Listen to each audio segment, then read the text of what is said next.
Avengers tuh apaan sih artinya? Itu kalimat saya pagi tadi ketika sarapan. Begini ayah, anak saya yang bungsu yang baru 12 tahun mencoba memberi jawaban versi dia. Dia melanjutkan, kalau ayah dizolimi lalu ayah melakukan tindakan balasan langsung, itu ayah melakukan revenge namanya. Ini dark justice ya ayah. Ayah balas langsung sendiri. Kalau ayah nggak bisa balas, lalu aku yang membalas perilaku zolim orang ke ayah, itu aku namanya Avengers. Kalimat itu cukup menyentak saya. Lumayan juga diajari anak zilenial ini. Straight to the gut, langsung tonjok perut. Dia melanjutkan, jadi ide-ide ayah di sosmed kalau banyak yang bergerak lalu membuat kekuatan melawan Thanos dunia, mereka adalah Avengers di dunia nyata. Asli ketonjok 2 kali ulu hati saya. Saya mantuk-mantuk berimajinasi sehingga berlanjut ke tindakan saya menginformasikan kepada sahabat semua. Jadi, melihat keadaan dunia saat ini yang dikuasai medical Thanos, harus kita menjadi Avengers terhadap kejahatan mereka. India misalnya punya obat non-Thanos yang mereka produksi sendiri. Hanya $40 atau 500 ribu rupiahan selesai masalah positif COVID dari diri seseorang dengan tingkat kesuksesan 98%.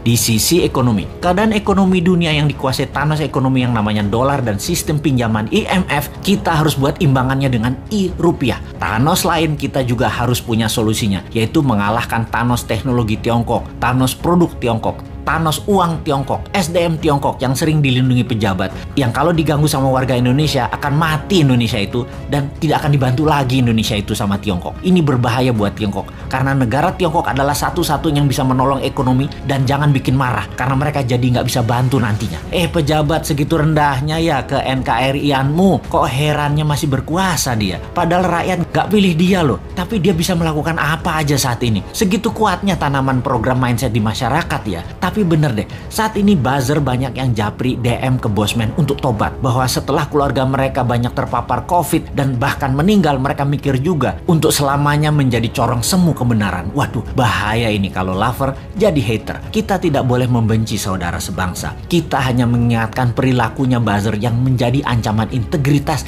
dengan produknya membenci sesama anak bangsa. Kita harus sudahi. Para buzzer, tobat. Andalah pemecah belah kesatuan NKRI. Juga mereka di sekeliling pejabat di istana yang parnoan karena tidak ingin sisi lain anak bangsa dapat porsi, menjadi pembisik pejabat dengan memberikan informasi untuk membenci kelompok yang menjual agama. Dan ini adalah generalisir yang berbahaya. Pendekatan solusi tersering dengan kekerasan itu juga harus disudahi. Ini bisa semakin meruncing perbedaan, dan ini menunjukkan ketidaknegarawanan pejabat serba bisa itu. Karena apa-apa dia yang ditugaskan untuk menyelesaikan harusnya dirangkul. Harusnya anak itu kalau salah jangan dimarahi atau dihukum, tetapi dirangkul. Pak Harto sukses selama 32 tahun itu tidak anti pemuda angkatan 6667, tidak anti angkatan 72, 73, 74. Semua dirangkulnya, bahkan dijadikan menterinya. Pak Harto lupa aja mengadopsi angkatan 96, 97, 98. Ambiar dia jadinya. Merangkul dan memberikan jabatan sesuai kompetensi membuat siapapun yang tadinya berbeda diberi kesempatan. Kalau berhasil, pejabatnya dapat nama. Kalau gagal, yang atas nggak dapat celah, tapi yang rusak adalah yang tidak kompeten tadi. Jadi gak ada ruginya sebenarnya kalau pejabat sekarang cerdas bernegaranya. Kalau pejabatnya sempit atau memang tak berilmu luas, ya pasti goncang bernegaranya. Masih belum nyadar juga ya wahai para pejabat ini. Ubahlah segera, reshuffle kabinet dengan mengganti 50% orang baru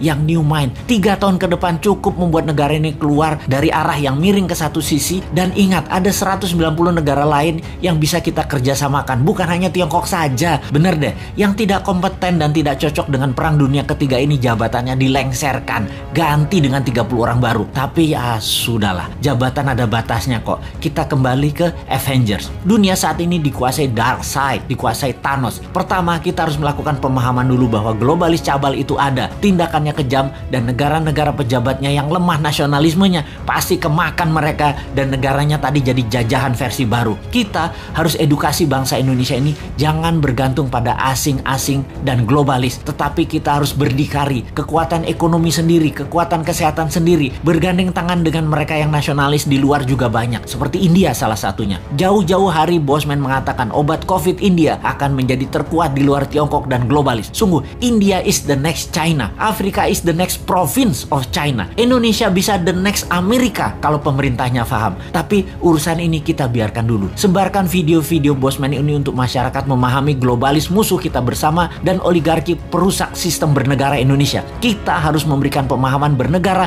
level dunia demi NKRI utuh di bawah panji Avengers New Mind, yaitu Anda semua sahabat. Anda adalah Avengers New Mind.